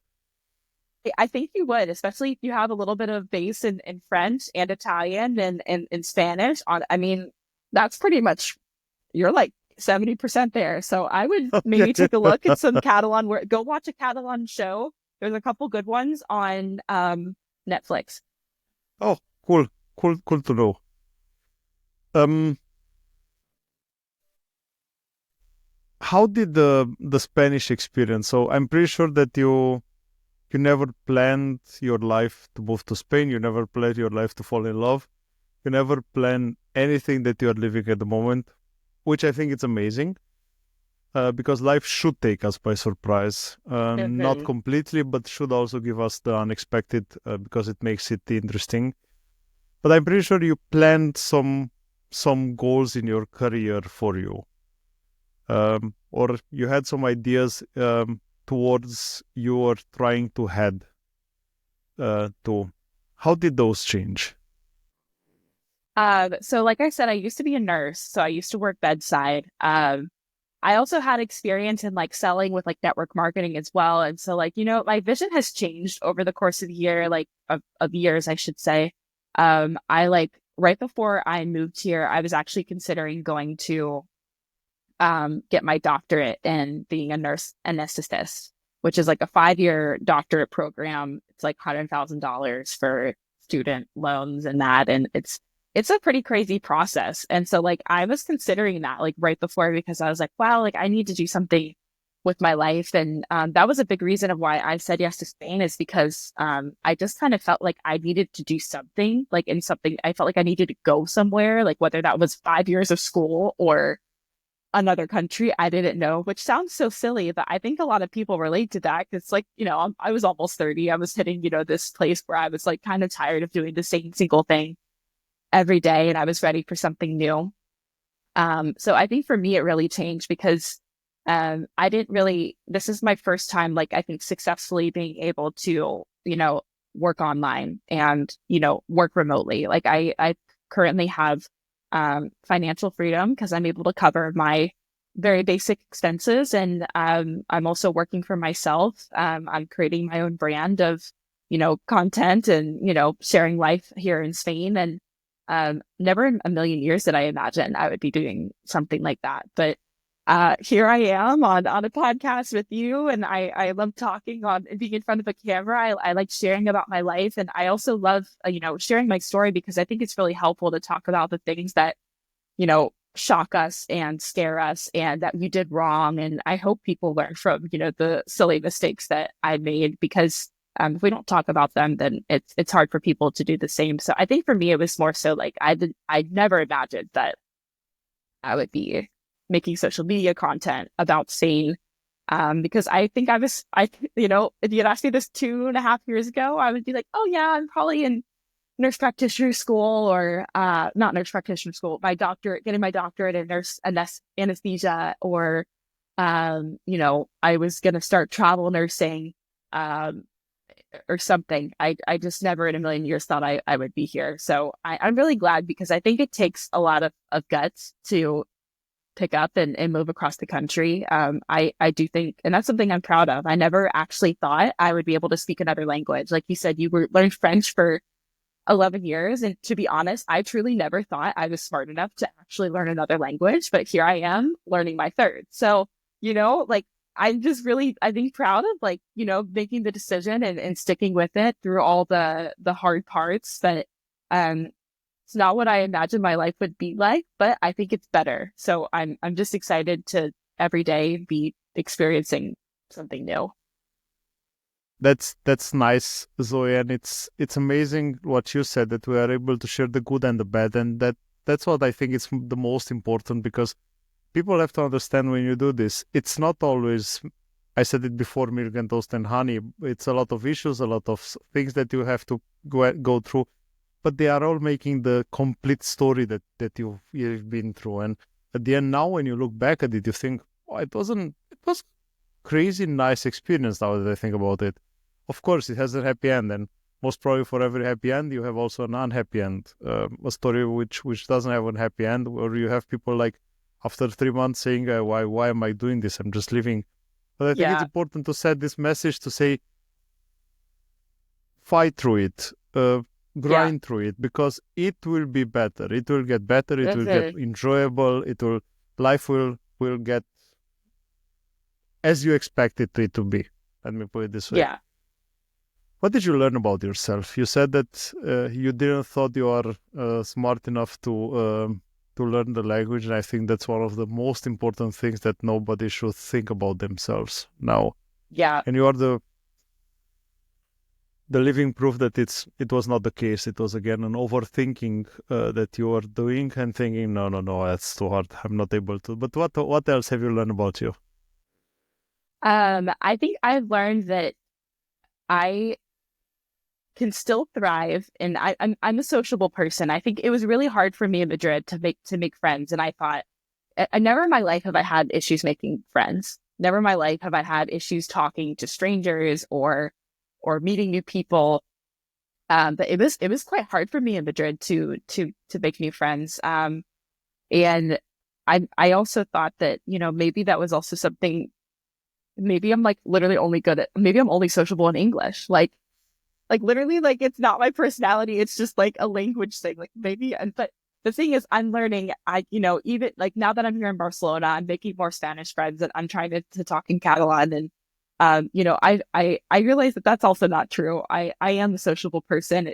I am limited by language, but that was another thing I've learned is yes, like you actually are very sociable, and it is easy for you to make friends.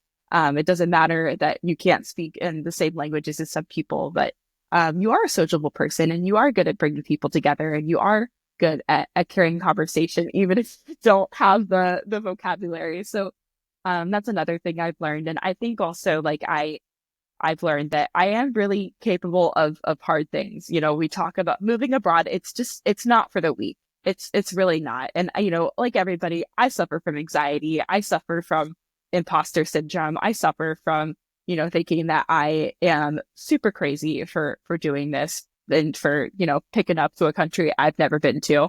But I realize I am capable of hard things. And just because like it's not the normal way that people live their lives doesn't mean it's not the right way. And it doesn't mean that, you can't live life that way. Like the way my life looks is not the way any single one of my friends' lives looks right now. And I think that's also hard sometimes to be kind of, especially for me, I'm almost 30 years old. I'm from America. I'm in a relationship, but like, if you'd asked, Zoe at 20 years old, like, where are you going to be when you're almost 30? I would have told you, oh, I'll have a house, I'll be married, I'll have 5 kids, and we'll have 2 dogs. And like, like that's just kind of the life you expect, especially from like a place like where I'm from in Ohio. Like it's super normal. Almost all of my friends are married and pregnant and having kids, which I'm super happy for it. I love them, but it's just not how my life looks here in Spain. But the other side of that coin is that that's not how life really looks here in general for people who are 30 years old. Here in Spain, it's not super typical that you get married before 30 years old. It's not super typical that you have, kids and you start, this big, wedding, kids, house life. So what has come from that is I also feel like I have more time here to figure those things out into adult, I guess you could say.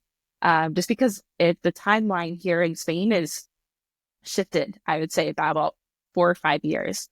So that's been the other thing is that even though like a lot of these things are scary and I kind of, have this imposter syndrome is that I am capable of doing these things. And just because it's not the way everybody else's life back home looks like doesn't mean it's not the right way. It's just it's my way of living life. And that's Absolutely. okay. Absolutely. There is no right or wrong. Everybody's winging it. We all try to find our way, so I think that's Exactly. the most important.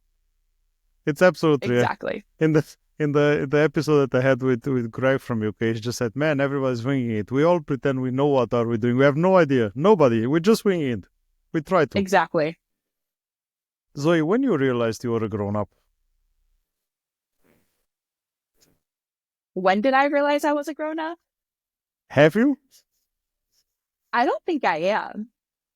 I am a grown up, to be honest. I guess I'm a grown up because I do taxes, but I don't even do them. Somebody else does. Do you have the money I to don't. pay for them? So that's okay. I have the money to pay for it. It's really. I don't know. I feel like I'm still. Like mentally, I tell people all this all the time. Like I feel 23 in my head. When you ask me how old I am, I want to say 23. So I don't know. Maybe I was an adult then, but like I permanently stayed there. I don't know. I don't think I am. I don't feel like I became an adult. To be honest, at all.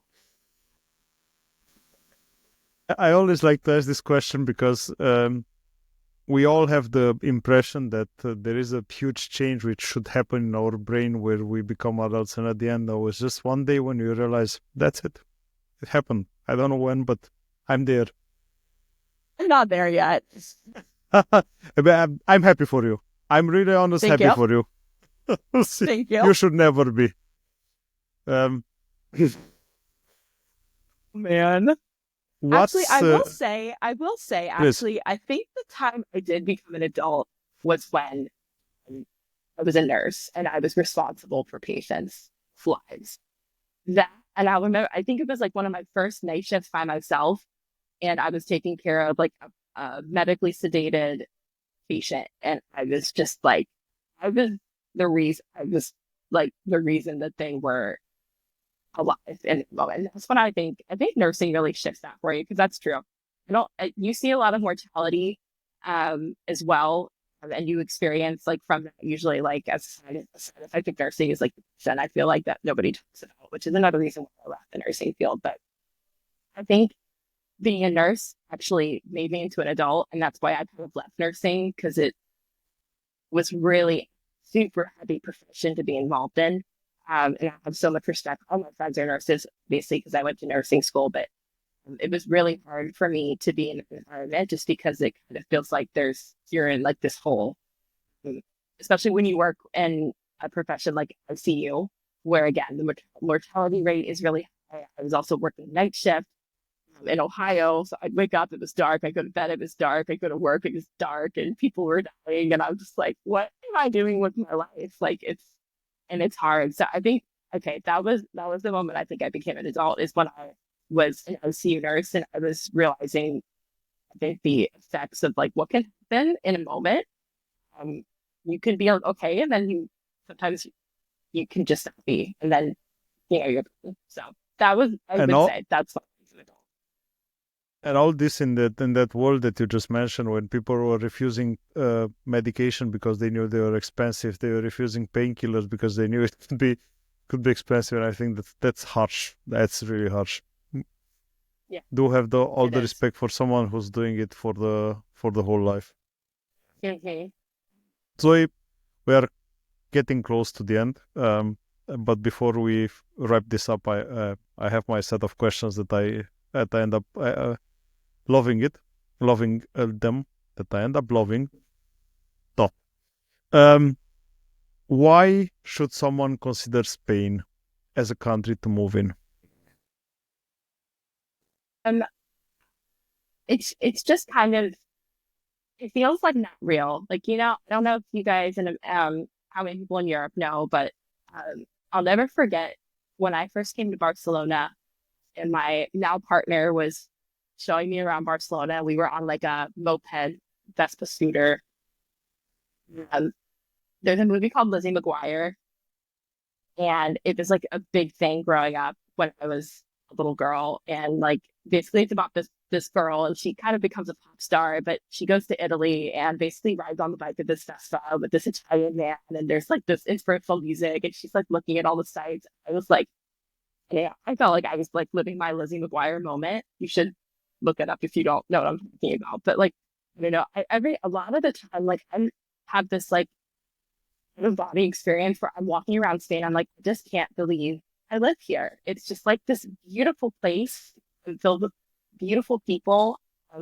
It's, and there's so much of Spain. Like you, Barcelona, which is kind of like this like urban city vibe that you can go to, you know, the north of Spain in San Sebastian and País Vasco, where they film Game of Thrones, and there's just these absolutely stunning landscapes. And then you can go all the way down to Andalusia and Malaga, and you can see, you know, absolutely stunning beaches. You can go to up here, Costa Brava again. You have this beautiful rocky coast. There's the Pyrenees Mountains. Like, there's just so much to see of Spain. You can do like staycations, I guess. But I think for me, like, it's a place that I've really come to love. A lot of the people here are so kind. They're very open, I think accepting. Um, and it's just, it's different. Like I've been to Italy and I've been to, you know, Taiwan and a few other South American countries, but Spain, it feels like home to me. And I think a lot of people fall in love with that. Yes, that's the Lizzie McGuire. I felt like her, even though I was in Italy. That's what I felt like running around on that scooter. I was like, and there's like a song that's like, hey, hey, this is like, okay. So it's like, I was like on the back of my now boyfriend's scooter. And I was like, I'm peaking. This is amazing. It's just not going to get any better than this. Nice marketing, I have to say. A really nice piece of marketing that you have done, just done for Spain. Uh, Zoe, how does happiness look like for you today?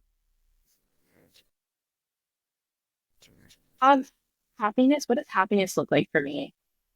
For now, I think it looks like that I can call up somebody here locally in Spain when I want to go do something and they're available and we can just go have some drinks together on a terrace next to the beach and have a paella or arroz for lunch or something. I think it looks like that on the weekends, my boyfriend and I can wake up and go for a walk to Barceloneta in the sun and come home and like a nice vermouth and have a nice beer and a nice lunch. For me, it looks like we can, you know, go hang out with his friends or his family, which are really close by. Which I could think when you summarize all that up, it's just like being able to have people that I like being around and care about and love in a place I'm truly feeling happy to be in with good food and good wine, I would say. Nice. If you had to describe your journey until now in one word, what would it be? Sounds like such a cliche, but I always think it's a nice way of putting some pressure on describing the trip. Roller coaster. You said surreal. You said out of body experience. You said a lot of things. That's why I was expecting one of those terms. But the roller coaster is also nice. I think, yeah, I mean, I'm not gonna sit here and tell you it's been pretty. There's been like days of like mental breakdowns in the bathroom because I can't go anywhere because of my visa. But I mean, the good days make it worth it. I'm like Absolutely. now it's going up. It's gonna keep going That's up. the most important. That's the most important way. Where is home? Oof.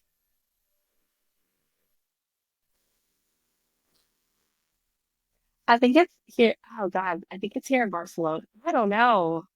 Oh, I don't want to say here in Spain because if my mom sees this, she's gonna be so sad. But if you say US, if you say US, then your boyfriend will be upset. Honey is. Home is where my boyfriend is right now. That's where it is. Nicely avoided the answer. Nicely, I have to say.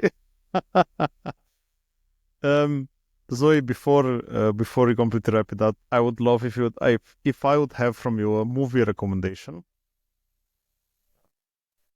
Just like in general, or like Spanish related, or Feel free. Movie that you movie love recommend watching. movie that I love watching. I love the new movie Wicked, which is so cliche, but it was just like a phenomenal movie. Like the The one musical with that Ariana Grande. the one from last year, you mean? It just came out. Yeah. Yeah. I cried. It was just phenomenal. I love that movie. But I would say like maybe or like a show that if you're learning Spanish or want to learn Spanish and you're a girl, I would suggest it's called Valeria. It's like a fun, like girls, kind of like Sex in the City vibes, but like kind of Spanish version. Or Casa de Papel. That is such a good one. Casa de Papel is good. Casa de Papel, I know it from Netflix. I have one for you because you said you learned Spanish. I said The Que telenovela. Horas, but no. I said Que Horas, but Que Horas it's a different story because it's just fun to watch. I mentioned it in the previous episode and I will mention it again. It's a Spanish series which is called Aquí no hay quien viva. You know I It's can. made Okay. it's made by Antena 3 in Spain, and it's describing the life of an apartment building in Spain where you have everything. You have the gay couple, you have the old lady living with her sister, you have the family with kids, you have every possible combination that you can have in that building, and they have the craziest stories.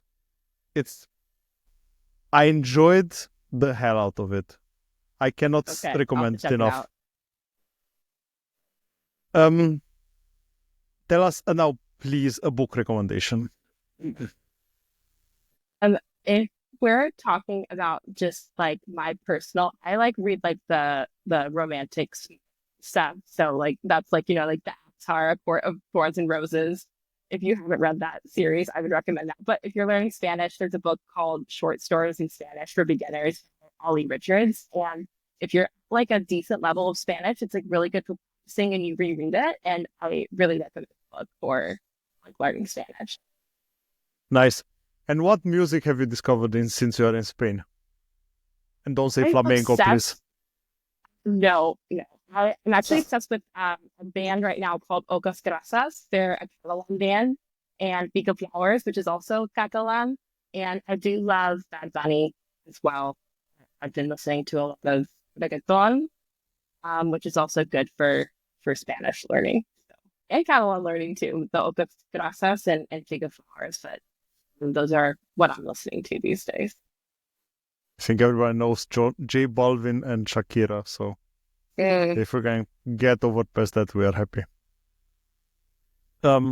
Zoe, I enjoyed our conversation. I want to thank you for being here, for giving me your time and giving me the opportunity to know you. Thank you. I was really excited to be here. And I also enjoyed this conversation. I think we covered a lot. So thank you so much. Thank you for the time again. And maybe in a few years we get to talk each other again when you are We can see what when you changes. are exactly. Let's see what changes in 2 years. How will Zoe look like in 2 years? Exactly. I'm looking forward to it. Hey, thank you. Talk to you soon. Thank you.